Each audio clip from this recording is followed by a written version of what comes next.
কেবলমাত্র শুধুমাত্র একটি আদর্শের মাধ্যমেই সম্ভব। সেই আদর্শটাই হচ্ছে নবী করিম সাল্লাল্লাহু আলাইহি ওয়াসাল্লামের আদর্শ।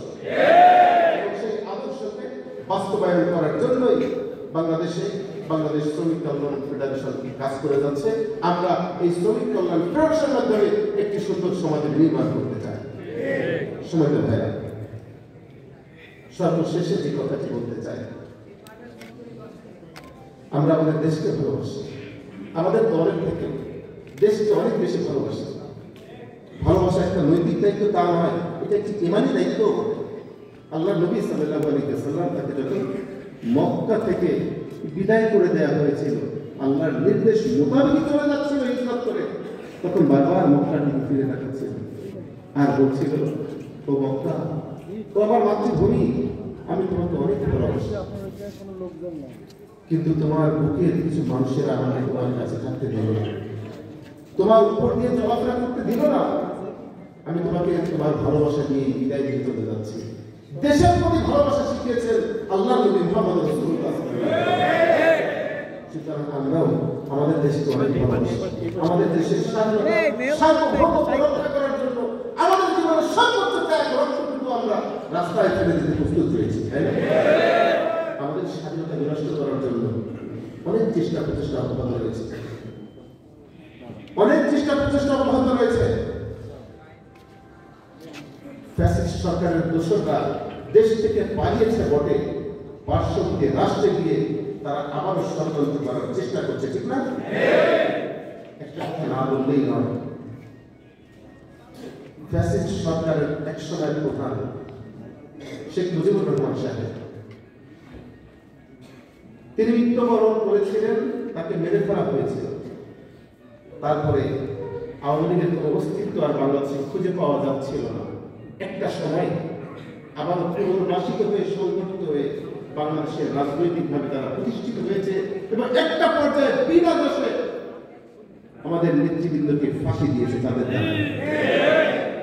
যদি আওয়ামী লীগকে আবার প্রতিষ্ঠিত হওয়ার সুযোগ করে না দেওয়া হতো, তাহলে হয়তো বা বাংলাদেশের ইতিহাসটা অন্যরকম রচিত হতে পারে। আজকে যে ফ্যাসিস্ট সরকার হাসিনার নেতৃত্বে বাংলাদেশে ছিল, তারা যে পলায়ন করেছে, চলে গিয়েছে, আমরা কি আর তাদের প্রতিষ্ঠিত হওয়াটাকে সুযোগ করে দেব বাংলাদেশে? আমাদের সমাজের কিছু মানুষ কিন্তু তাদেরকে প্রতিষ্ঠিত করার জন্য নতুন একটি নকশা তৈরি করছে। আশ্চর্যজনক হলেও সত্য কথা, কত বড় নেককার জনক মানুষ হলে, কতটা অন্যায় প্রবণতা সম্পন্ন মানুষ হলে, এত বড় অন্যায় করার পরেও, সহস্রাধিক মানুষকে হত্যা করার পরেও, এত জুলুম করার পরেও সেই দোষকদের পক্ষ থেকে একবার উফ এই শব্দটি আমরা শুনতে পাই, শব্দটা শুনতে পাইনি। একটু অনুশোচনায় তারা ভোগে না, তারা অনুশোচনা করতে পারে না অপরাধ করে, তাদেরকে আর কখনো আমরা বাংলাদেশের পুনর্বাসিত হওয়ার সুযোগ দেখতে চাই না।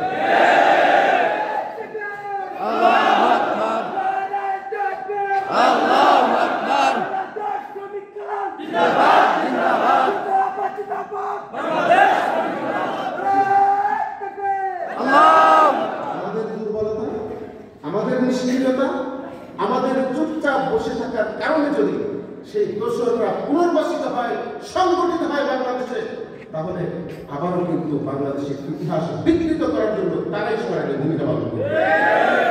আশ্চর্যের ব্যাপার, আশ্চর্যের ব্যাপার। জুলাইয়ের যে ঘটনাগুলি ঘটেছিল, যদি কোনো কারণে আল্লাহ রাব্বুল আলামিন 5 তারিখে এই বিপ্লবটি না দিতেন, তাহলে চিন্তা করতে পারেন আমরা আপনারা কি পরিস্থিতির মধ্যে পড়তাম? বাংলাদেশে বাস করার মতো কোনো অবস্থা আমাদের থাকতো? আমাদের সন্তানরা পড়াশোনা করতে পারতো? কোনো সুযোগ পেত না। বেছে বেছে বেছে বেছে অসংখ্য আইনা ঘর তৈরি করে আমাদের পরবর্তী প্রজন্মকে ধ্বংস করে দিত। যে প্রজন্ম দ্বারা বাংলাদেশ করা সম্ভব, বাংলাদেশ সকলে এটা সম্ভব, সেই প্রজন্মকে তারা শেষ করে দিত। সুতরাং শ্রমিক কল্যাণ ফেডারেশনের প্রত্যেকটি নেতাকর্মী তার এলাকায় সজাগ থাকবে। কখনো জালিমদের দোষরা চুপচাপ নিরিবিলি হয়ে ভদ্র সরকারি সমাজে বসবাস করবে, কিন্তু মাথা চালা দিয়ে আর কখনো তুলে দেওয়া। পরিশেষে যে কথাটি বলতে চাই, আমরা কি ইসলামী বিপ্লব চাই সমাজে? ইসলামকে ধারণ করে ভাই বারবার সিলেবাসে কথা বলা যাবে না। ইসলামকে ধারণ করে আমরা চলতে চাই, আল্লাহ নবীর আদর্শকে এই সমাজে বাস্তবায়ন করতে চাই। যার আদর্শ বাস্তবায়ন করতে চাই, পৃথিবীতে কোনো মানুষ তার আদর্শের সঙ্গে চ্যালেঞ্জ করার সাহস পায় না। যারা এই সমাজে, এই দেশে যে আদর্শ বাস্তবায়ন করার চেষ্টা করুন না কেন, সকল আদর্শই আল্লাহ নবীর আদর্শের কাছে পরাজিত হয়ে যাবে। এই আদর্শ বাস্তবায়ন করতে গিয়ে আল্লাহর নবী সহ অসংখ্য সাহাবীরা নির্যাতিত হয়েছে, জুলুমের শিকার হয়েছে, দেশ ত্যাগ করতে বাধ্য হয়েছে। সুতরাং ওই আদর্শ বাস্তবায়ন করার জন্য শুধু বাংলাদেশ নয়, পৃথিবীর যে প্রান্ত থেকে যে মানুষরা চেষ্টা করবে, সেই প্রান্তে সেই মানুষরা নির্যাতিত হবে, এটাই হচ্ছে স্বাভাবিক। তাই ওই আদর্শ বাস্তবায়নের জন্য আমরাও মাঝে মাঝে নির্যাতিত হই, জুলুমের শিকার হই, কিন্তু আমরা চিন্তিত নয়, এক বিন্দু পরিমাণ চিন্তিত নই। আমাদের মনে আশা রয়েছে, আমাদের ভরসা রয়েছে আল্লাহ রাব্বুল আলামিন অসংখ্য নির্যাতন নিপীড়নের পরেও ধৈর্য ধরে টিকে থাকার জন্য আল্লাহর নবীকে শ্রেষ্ঠত্ব দান করেছিলেন সেই সমাজে। আমরা আজকে তার আদর্শ বাস্তবায়নের জন্য নির্যাতিত হওয়ার পরেও যদি ধৈর্য ধরে থাকতে পারি, আমাদের তো আল্লাহ তাআলা এই সমাজে নেতৃত্ব দান করবেন ইনশাআল্লাহ। আমরা বাংলাদেশকে একটি সুশৃঙ্খল বাংলাদেশ, মডেল বাংলাদেশ, আদর্শিক বাংলাদেশ গড়ার স্বপ্ন নিয়ে এগিয়ে যাচ্ছি। রব্বুল আলামিন আমাদের সকল